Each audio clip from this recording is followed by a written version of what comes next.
श्रियकान्ताय कल्याणनिधये निधयेत्तिनाम् श्रीवेङ्कटनिवासाय श्रीनिवासाय मङ्गलम्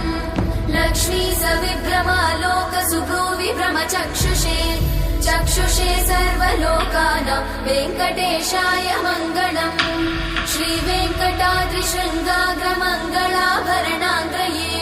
मङ्गलानां निवासाय श्रीनिवासाय मङ्गलम् सर्वावयव सौन्दर्य सम्पदा सर्वचेतसां सदा सम्मोहनायास्तु वेङ्कटेशाय मङ्गलम् नित्याय निरवध्याय सत्यानन्दचिदात्मने सर्वान्तरात्मने श्रीमद् वेङ्कटेशाय मङ्गलम्